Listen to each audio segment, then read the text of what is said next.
Welcome back, everybody, to another episode of Escaping Mediocrity.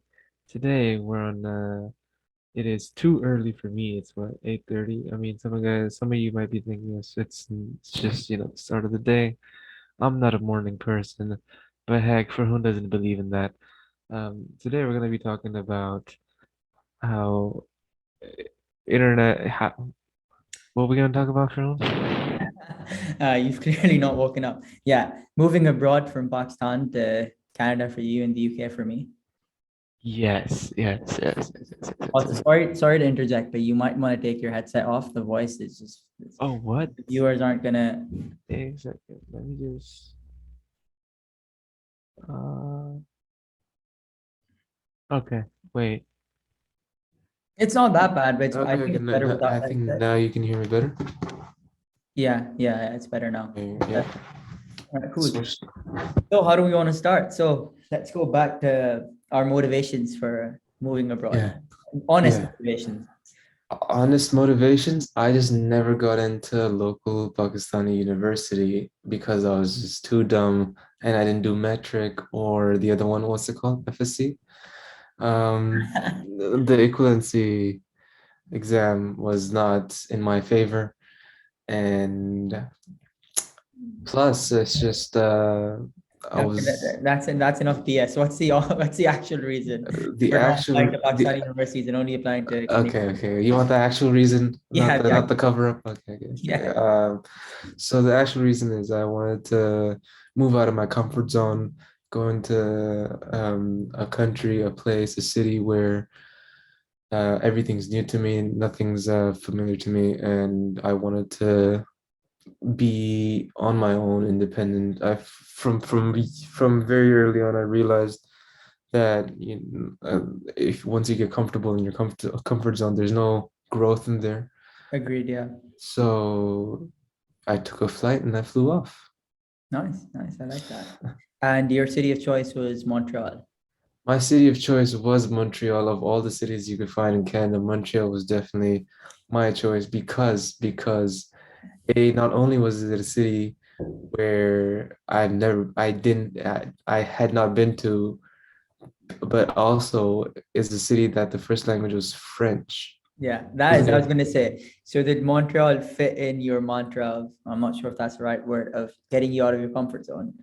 Oh, definitely. Man, if the first few months, although the area where my university was, that was fully English, but as soon as you get out, it's all sign language from there. Yeah, But again, I can that did put me out of my comfort zone where I had to communicate with people, but that did not speak the same language as me, and there's a lot of growth in that.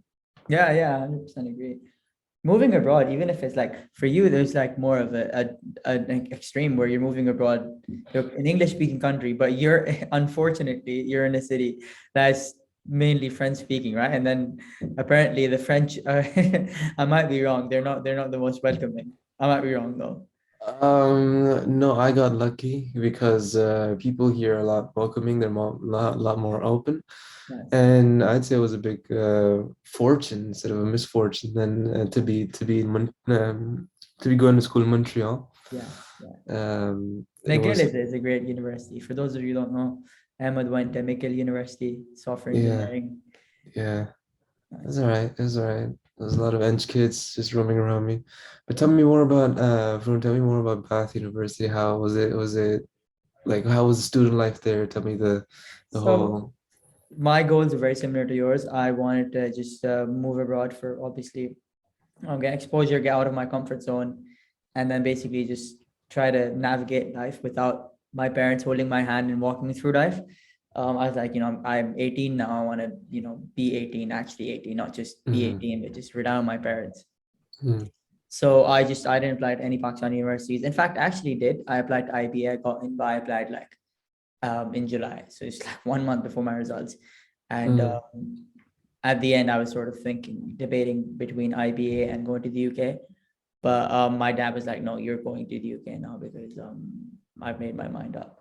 And then I was like, yeah, but let's go then. Because I already had my mind made up, but I was sort of confused in the end. An 18-year-old isn't It's- no offense to 18-year-olds, but they're just, very confused. Like we're still confused, but being 18 is just confused. Yeah.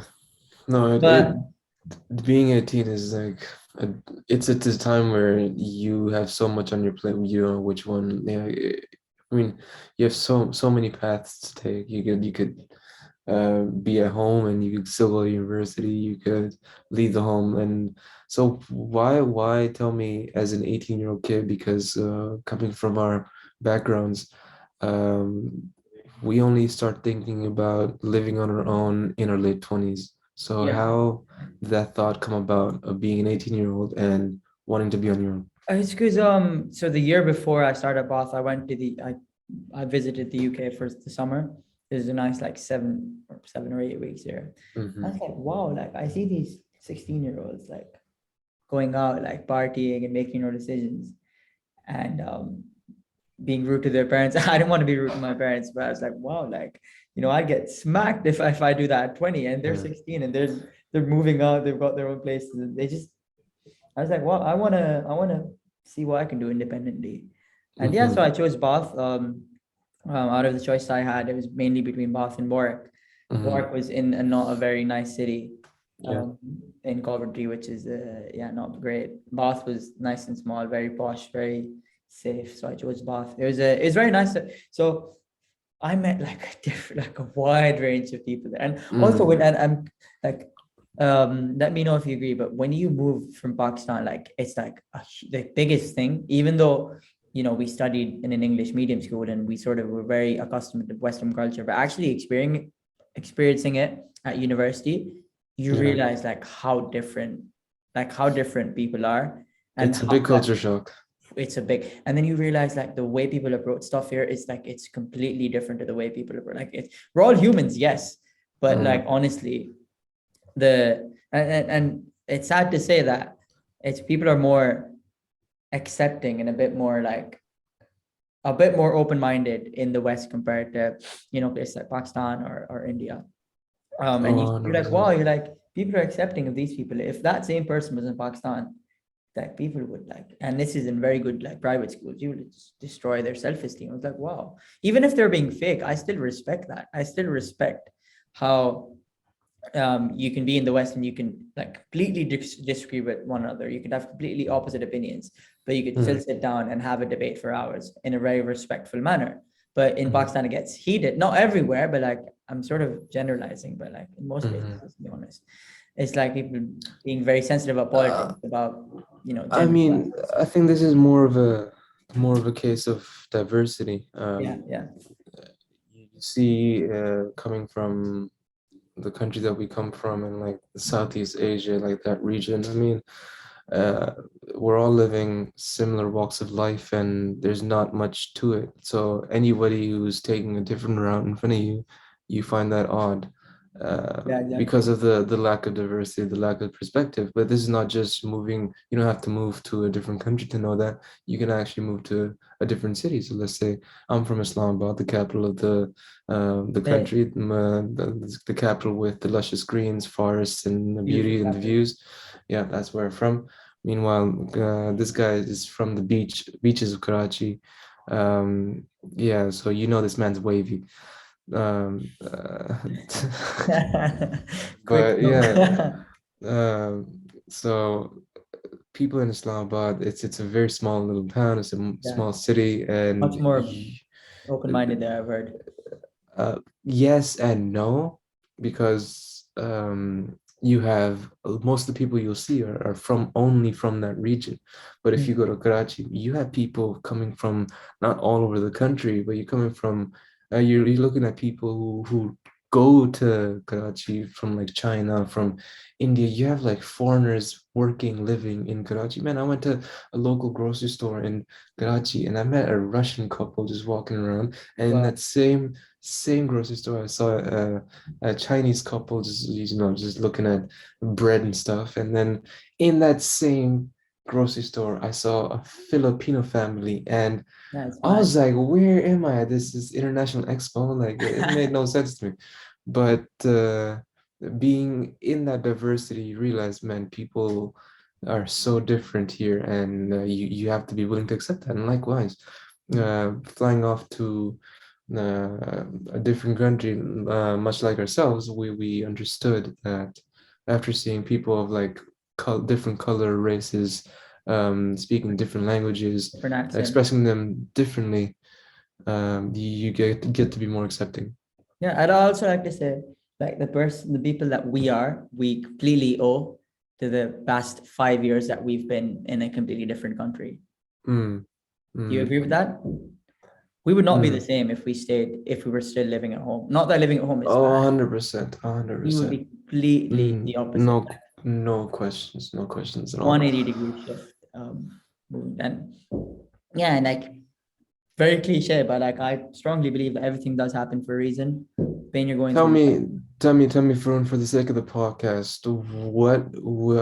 for anybody who's wanting to move abroad and wanting to make the move of living on their own, especially at 18 for university, what are some pros and cons? So what? Oh, we've been discussing the pros. We haven't been homesickness, and you think when you move, oh, this is just the first few months or so, but homesickness never goes away.